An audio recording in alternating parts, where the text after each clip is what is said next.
Esperanza Viva. Una elección inteligente. Esperanza Viva. En la lectura, el licenciado Alejandro Venegas. Capítulo 5. Riqueza predestinada. Hace algunos años me sentí motivado a visitar a una señora. Ella trabajaba como mucama por horas en la ciudad de Curitiba, en el estado de Paraná, República del Brasil. En esa época, yo trabajaba en esa misma ciudad donde nací. Aparentemente, esa señora no tenía problemas. Por el contrario, vivía de manera confortable y feliz. Al llegar, fui recibido con una enorme sonrisa. El pequeño departamento, con muebles nuevos, comprados en tiendas populares, sugería que financieramente ella estaba acomodada. El hijo, de 11 años, estaba tomando su merienda a la mesa. Había pan con queso, leche con chocolate y 3 tipos de frutas. Comencé la conversación hablando de cosas sin demasiada importancia. Di algunas vueltas y después llegué al punto. Raquel, usted es una mujer especial para Dios. Usted es una guerrera que educa a su hijo sola y con mucha responsabilidad. Sus decisiones parecen ser siempre bien ponderadas. ¿Qué sucedió? Durante 2 años, usted fue miembro de nuestra congregación y de pronto desapareció. Ahora, usted está frecuentando un culto que habla mucho de dinero, pero poco de obediencia a Dios y de santificación. Si su antigua iglesia siempre la trató con amor, aprecia la verdad bíblica, es seria en todas sus actividades, dígame, por favor, ¿qué ocurrió? Quiero entender eso. Aquel día fui sorprendido por las consideraciones de Raquel. Ella se acomodó en la silla y dijo: «Mire, pastor, yo vivía una vida llena de incertidumbres. Trabajo como mucama por horas y había semanas en las que solamente aparecía una casa para limpiar. Todo el tiempo llegaban cartas de empresas cobrándome, cuentas que yo no tenía cómo pagar.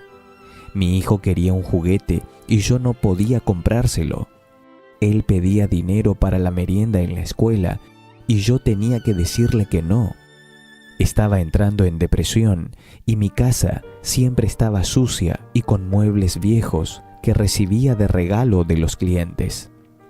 Hasta que un día, una amiga me invitó a que fuera a un culto de prosperidad. Fue un milagro. A la semana siguiente comenzaron a surgir casas para que yo limpie. Hoy no tengo un día libre, gracias a Dios». Ella continuó diciendo: «Ve a mi casa, pastor. Es todo simple, pero es mío y está todo pago. Mi hijo está más feliz.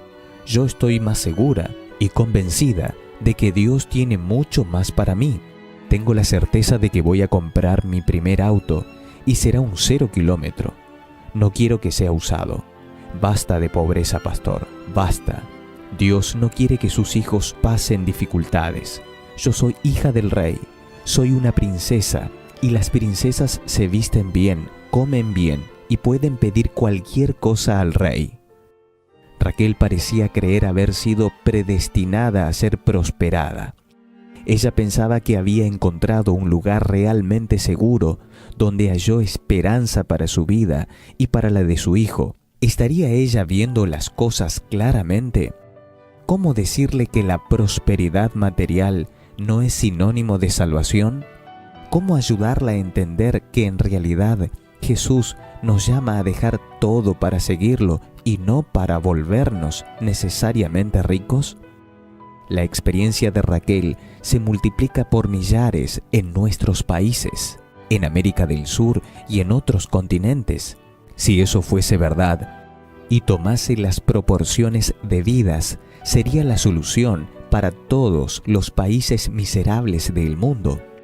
Habría sido encontrada la solución para la pobreza y nunca más habría hambre en África ni en regiones pobres de nuestros países. El hecho de que el conocido Evangelio de la Prosperidad está establecido hace más de 20 años en diversos países pobres. Entonces, ¿por qué la pobreza continúa ganando esta guerra?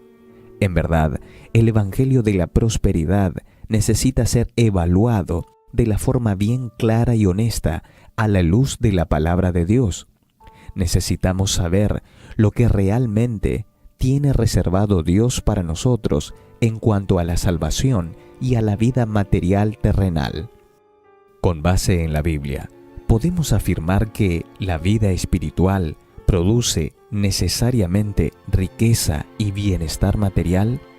¿Acaso la riqueza es siempre una señal de la bendición de Dios? ¿Qué podemos decir de la riqueza alcanzada por medio de la opresión, el robo o incluso la corrupción?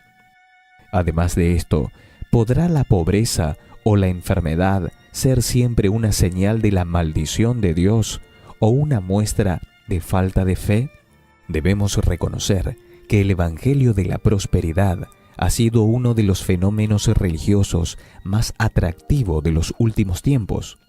Una investigación divulgada en la revista Time del 10 de septiembre de 2006 mostró la siguiente realidad. Nada menos que el 17% de los cristianos entrevistados dijeron que se consideraban parte de tal movimiento. El 17% de los cristianos entrevistados dijeron que se consideraban parte de tal movimiento. Otro 31% creía que si das dinero a Dios, Él te bendecirá con más dinero. Ese porcentaje es mucho más elevado que el número de evangélicos de aquel país. La razón por la que esas iglesias de la prosperidad están llenas es el mensaje utilitarista y materialista que predican. ¿Quién no anhela ser próspero?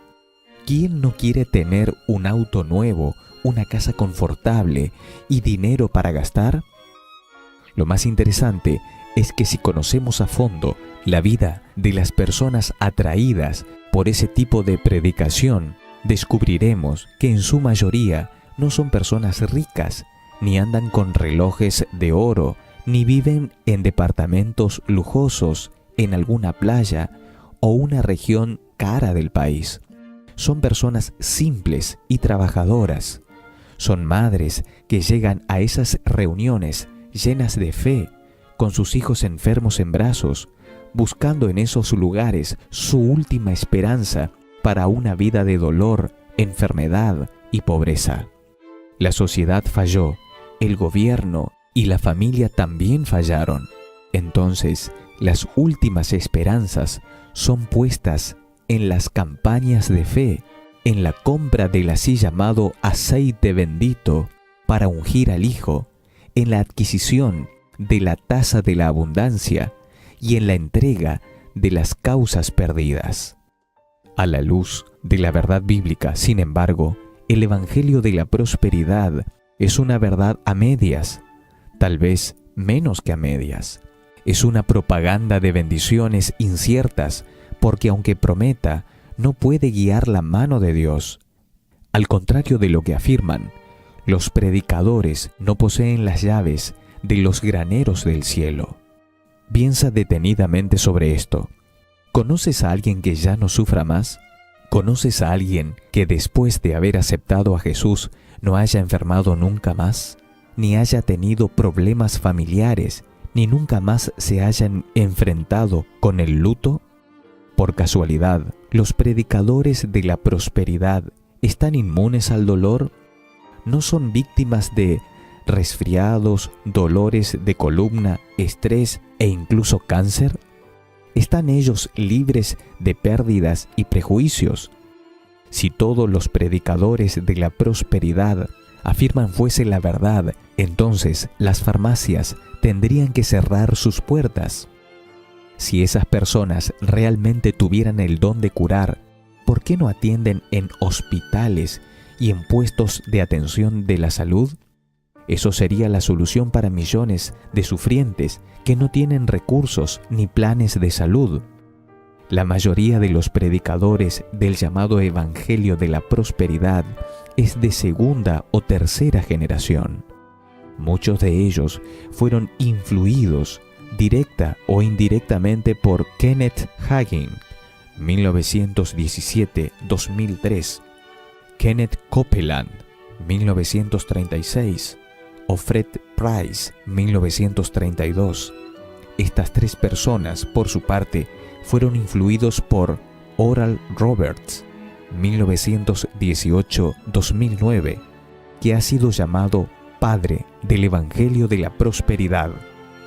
Curiosamente, el Evangelio de la Prosperidad surgió en un país próspero, los Estados Unidos. Allí, el sueño americano impulsó e impulsa a millones de personas a desear más y más. El cielo es el límite, enseñan ellos. Para eso, necesitas dos cosas, fe y dinero, para materializar tu fe, dinero para donar y fe para recibir. Eso me hace recordar el caso de la señora que pidió a su pastor que orara por su problema. La mujer esperaba en la justicia la resolución de una causa laboral por la que recibiría una buena cantidad de dinero. El pastor se puso a disposición para orar por esta causa perdida. Un buen día, la mujer llegó a la iglesia radiante, contando del milagro. Ella había recibido todo, con las debidas actualizaciones monetarias. Cuando se lo contó al pastor, éste le dijo: «Ya lo sé, Dios ya me había revelado, y también me dijo que si usted tiene fe, tiene que entregarlo todo al Señor, y en un plazo de 90 días, Él va a triplicar su dinero. Además de eso, podremos utilizar su testimonio en Red Nacional de Radio y Televisión». La mujer dudó, pero la propuesta era tentadora. 3 veces más de dinero y fama nacional. ¿Qué crees que hizo? Ella lo entregó todo. La mujer de fe continuó creyendo. Pasaron los días, las semanas, los meses. Cuando pasó la fecha prometida, ella entró en desesperación y fue a pedir explicaciones públicamente. Ella fue sorprendida por el predicador, pues él la llamó y frente a la iglesia comenzó a decir: «Hermanos, ¿ustedes se acuerdan de esta hermana nuestra? Ella recibió un dinero y Dios me reveló que si ella tenía fe y entregaba el 100% de lo que ganó, recibiría en 90 días 3 veces más. Pero miren, los 3 meses terminaron y ella está aquí sufriendo porque todavía no recibió nada». Hermanos, quiero que esto sirva de lección para todos los que están aquí. Nuestra hermana tuvo fe suficiente para entregarlo todo, pero ahora no tiene fe suficiente para recibir las bendiciones del Señor. En esos cultos, en general, son relatadas experiencias de una fe impulsiva, casas donadas, terrenos transferidos, autos dados como ofrendas, salarios íntegramente ofrendados, pero que muchas veces terminan en decepción. En el pensamiento de los donantes, ¿lo hacen por gratitud o como forma de inversión? ¿Quiere realmente Dios que yo sea rico? ¿Quiere que materialice mi fe y done lo máximo para recibir muchas veces más? Algunos predicadores insisten en que sí se valen de ciertos textos bíblicos para validar sus afirmaciones. Considere alguno de ellos. El ladrón no viene más que para robar, matar y destruir. Yo he venido para que tengan vida y la tengan en abundancia. San Juan, capítulo 10, versículo 10. Y todo el que por mi causa haya dejado casas, hermanos, hermanas, padre, madre, hijos o terrenos, recibirá 100 veces más y heredará la vida eterna. San Mateo, capítulo 19, versículo 29. Cualquier cosa que ustedes pidan en mi nombre, yo la haré. Así será glorificado el Padre en el Hijo. Lo que pidan en mi nombre, yo lo haré. San Juan, capítulo 14, versículos 13 y 14. Traigan íntegro el diezmo para los fondos del templo, y así habrá alimento en mi casa. Pruébenme en esto, dice el Señor Todopoderoso, y vean si no abro las compuertas del cielo y derramo sobre ustedes bendición hasta que sobreabunde. Malaquías capítulo 3, versículo 10. Los textos se multiplican y aparentemente contradicen otras declaraciones de Jesús y de los apóstoles, como por ejemplo, de hecho, le resulta más fácil a un camello pasar por el ojo de una aguja que a un rico entrar en el reino de Dios. San Mateo, capítulo 19, versículo 24. No acumulen para sí tesoros en la tierra, donde la polilla y el óxido destruyen, y donde los ladrones meten a robar. Más bien, acumulen para sí tesoros en los cielos, donde ni la polilla ni el óxido carcomen, ni los ladrones se meten a robar. San Mateo, capítulo 6, versículos 19 y 20. ¿De qué me sirve ganar el mundo entero si se pierde la vida? San Marcos, capítulo 8, versículo 36. Porque el amor al dinero es la raíz de toda clase de males. Por codiciarlo, algunos se han desviado de la fe y se han causado muchísimos sinsabores. Primera de Timoteo, capítulo 6, versículo 10. Obviamente, estos textos no son antagónicos, por el contrario, se complementan. Basta una lectura simple, pero lógica y consciente, para darse cuenta de que se trata de un uso inadecuado de los textos bíblicos por parte de aquellos que promueven el Evangelio de la prosperidad, en el que Jesús es una especie de Papá Noel y los oyentes como niños que esperan regalos caros. Es evidente que al declarar que vino al mundo para que tuviéramos vida en abundancia, Jesús se refería a la liberación de la culpa y del pecado que nos afectan a todos. Él también se refería directamente a la vida eterna. Jesucristo no estaba pensando en automóviles de lujo, ropa de marcas, ni comidas caras. Al contrario, Él afirma, si alguien quiere ser mi discípulo, que se niegue a sí mismo, lleve su cruz cada día y me siga. Porque el que quiera salvar su vida la perderá, pero el que pierda su vida por mi causa, la salvará. San Lucas, capítulo 9, versículos 23 y 24.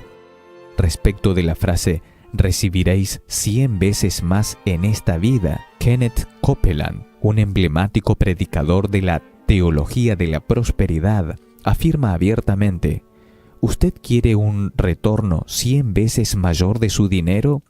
Entregue su ofrenda y Dios la multiplicará para usted. Ningún banco en el mundo ofrece ese tipo de retorno. Para la esposa de Kenneth, Gloria Copeland, Mateo capítulo 19, versículo 29, es un excelente negocio. Obviamente, no fue eso a lo que Jesús se estaba refiriendo. La recompensa que él indica es la comunión con centenas y miles de otros creyentes. El versículo siguiente, Mateo capítulo 19, versículo 30, proporciona mayor claridad aún, pero muchos de los primeros serán últimos y muchos de los últimos serán primeros. Eso queda más evidente en el Evangelio de Marcos, donde leemos, les aseguro, respondió Jesús, que todo el que por mi causa y la del Evangelio haya dejado casa, hermanos, hermanas, madre, padre, hijos o terrenos, recibirá 100 veces más ahora en este tiempo, casas, hermanos, hermanas, madres, hijos y terrenos, aunque con persecuciones, y en la edad venidera la vida eterna. San Marcos capítulo 10, versículos 29 y 30. Es decir, Jesús incentivó el discipulado en comunidad, no la ganancia financiera personal. Él dice exactamente lo opuesto a aquello que predican algunos religiosos actuales. Cuando Jesús dice que hará cualquier cosa si lo pidiésemos en su nombre, ¿a qué todo se refería? La totalidad de las cosas materiales. Él entregó en nuestras manos la fuerza de la omnipotencia. Si yo le pido ser transportado inmediatamente al Japón, ¿atendería Jesús ese pedido? Claro que no. Ese todo se refiere a la construcción del carácter, a la predicación del Evangelio, al auxilio a los necesitados. Los textos bíblicos usados por los predicadores de la prosperidad son retirados del contexto del Evangelio y usados como un ropaje santo para intereses económicos terrenales. La devolución de los diezmos y las ofrendas tiene sustento bíblico sólido, que es milenario. Abraham ya devolvía el diezmo de todo lo que poseía. Génesis capítulo 14, versículo 20. Sin embargo, se trata de una expresión de fidelidad y de gratitud. El cristiano no entrega su diezmo a Dios directamente, pues Él no usa billetes en el cielo. Lo entrega a la iglesia, por entender que es su deber delante de Dios proveer de sustento a la casa del Señor. Cuando Dios promete que nos va a bendecir, debemos entender que está interesado en salvarnos definitivamente del pecado y de la maldad del mundo, no necesariamente en darnos regalos materiales que proporcionen momentos de alegría pasajera. El éxito del Evangelio de la prosperidad no es una simple ofrenda de bendiciones por dinero. Hay algo más profundo en todo esto, algo espiritual. La teología de los predicadores de la prosperidad está llena de misticismo y sabiduría esotérica. Como bien lo definió John Piper, es el movimiento Nueva Era de las Escrituras, en el que Dios es una combinación de genio de la lámpara de Aladino, como un psiquiatra todopoderoso que puede ser fácilmente manipulado por medio de ofrendas y palabras mágicas. Estas ideas, sin embargo, pervierten el Evangelio. No es posible que Jesús haya muerto en la cruz sufriendo latigazos, recibiendo una corona de espinas, con la finalidad trivial de darnos el derecho de andar en un auto 0 kilómetro.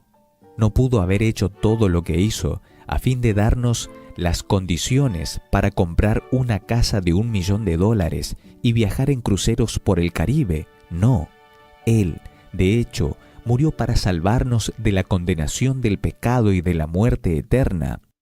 El llamado Evangelio de la prosperidad atrae a multitudes hacia un ciclo de ambición y de culpa.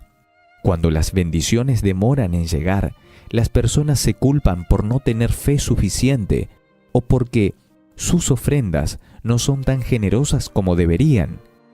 Esa culpa y las avaricias en sus corazones los mantienen presos a esos cultos que teatralizan los dones carismáticos a fin de explotar la buena fe. En la teología y en las predicaciones de la prosperidad, Dios no es el centro del culto ni de las oraciones. El centro del culto es el propio ser humano. Los cristianos saben que eso roza la frontera de la idolatría. En ese sistema de adoración, la felicidad y el bienestar temporales y materiales son colocados como la prioridad máxima. La predicación se transforma en un discurso de autoayuda que coloca a Dios al servicio de nuestros deseos. ¿Hay algo más antibíblico que eso? Hay otro problema muy claro en ese tipo de religión. Los predicadores de la prosperidad afirman, como si estuvieran disponibles aquí y ahora, todas las bendiciones que Jesús prometió para la vida eterna en el reino de gloria. Apocalipsis capítulo 11, versículo 17. De esa manera, confunden a las personas y asumen una apariencia de piedad. Pretenden traer la eternidad a nuestros días, firmando en nombre de Jesús a fin de pedir más y más dinero. Es innegable que esa religión popular ofrece más que meramente prosperidad, ofrece también esperanza, algo que tú puedes realizar aquí en este mundo. Sin embargo, ¿qué esperanza es esa?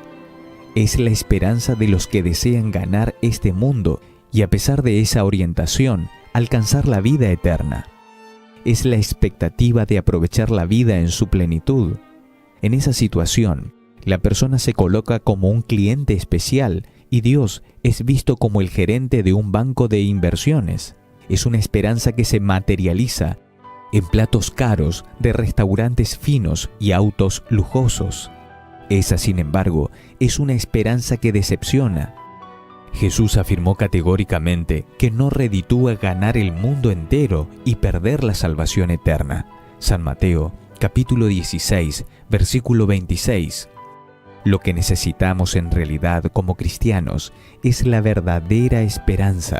El Señor afirma, porque el que quiera salvar su vida la perderá, pero el que pierda su vida por mi causa la salvará. San Lucas, capítulo 9, versículo 24. También garantiza, yo les he dicho estas cosas para que en mí hallen paz. En este mundo afrontarán aflicciones, pero anímense, yo he vencido al mundo. San Juan, capítulo 16, versículo 33. Necesitamos buscar la esperanza correcta en el lugar correcto y de la manera correcta. No podemos engañarnos buscando atajos llenos de flores. Las flores de los atajos son bonitas, pero esconden el peligro. Es claro que Dios da importancia a tu vida, a tus negocios. Es evidente que Él desea lo mejor para sus hijos. Él es nuestro Padre. Nos ama tanto que se revistió de humanidad para darnos la verdadera esperanza. Él declara, lo mismo les pasa a ustedes. Ahora están tristes, pero cuando vuelva a verlos, se alegrarán y nadie les va a quitar esa alegría. San Juan, capítulo 16, versículo 22. El buen pastor conoce las necesidades de sus ovejas y está atento a cada detalle de su vida. Nada de lo que te suceda es de poca importancia para Dios. Mira cada detalle con la máxima atención, pero Él es un Dios soberano, por eso sabe la hora correcta para cada cosa. Nuestra función es confiar y entregar a Él la dirección de todo en la vida. ¿Recuerdas lo que el salmista escribió? Encomienda al Señor tu camino, confía en Él y Él actuará. Salmo, capítulo 37, versículo 5. No podemos aceptar la contradicción de que los ricos sean bendecidos y estén dentro de los planes de Dios, pero que los pobres no formen parte de ese círculo. Existen millares de cristianos sinceros que confían en Dios y no obstante luchan por el pan de cada día. No podemos olvidar que Jesús nació pobre y murió pobre también. No tenía ni siquiera dónde reclinar su cabeza. Incluso su sepultura fue prestada por José de Arimatea. Pero esto no significa que haya vivido lejos de los planes del Padre Celestial. Muy por el contrario, Él bebió toda la copa que le había sido reservada. Cuando pienso en Raquel, con su casa amueblada, y en el hijo merendando feliz, mientras miraba televisión, me pregunto, ¿estaría ella más cerca de Dios o más cerca, meramente, de realizar sus sueños materiales? En aquella visita, yo la vi satisfecha con la vida terrena, pero no puedo afirmar que estuviese santificada en el Señor. Vi claramente que el eje de su vida era la satisfacción personal y la realización de sus sueños. Aquel día no dijo nada sobre el cielo, ni habló de sus lecturas bíblicas, ni de los cultos con su hijo.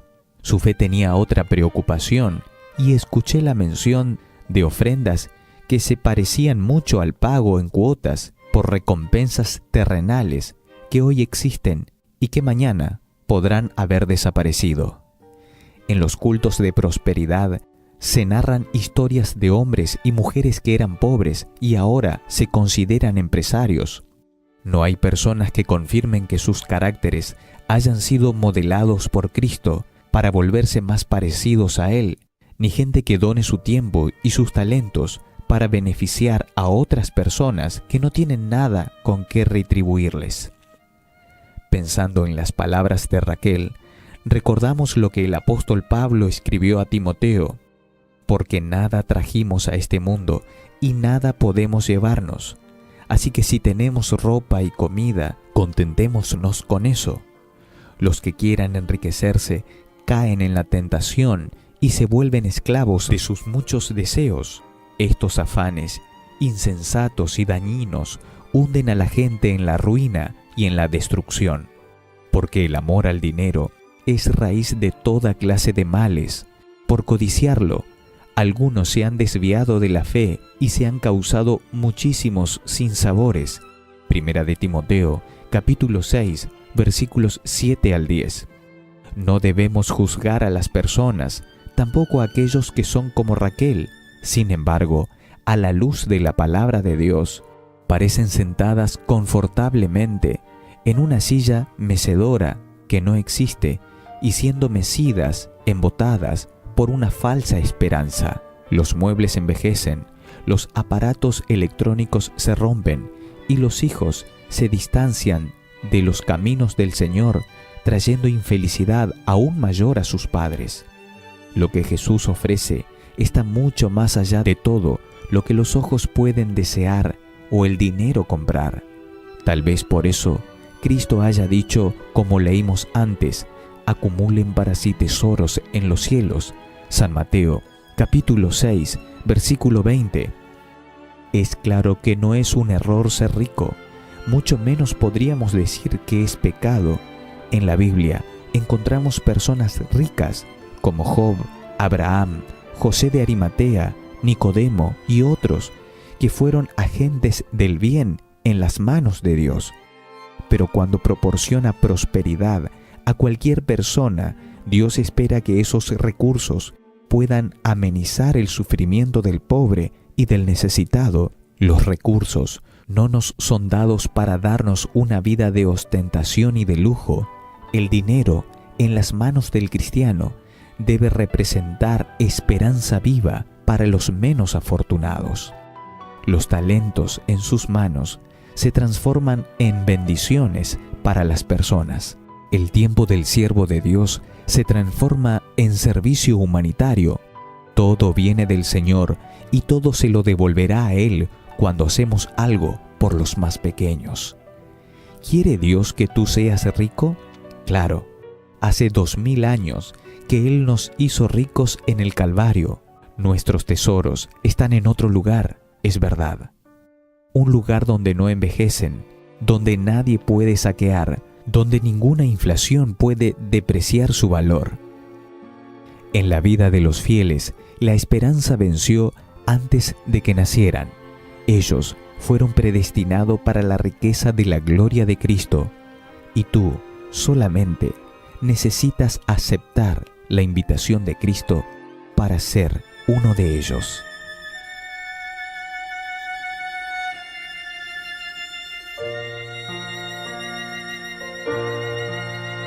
Esto fue Esperanza Viva. Lectura de Alejandro Venegas. Sobre textos de Iván Saraiva.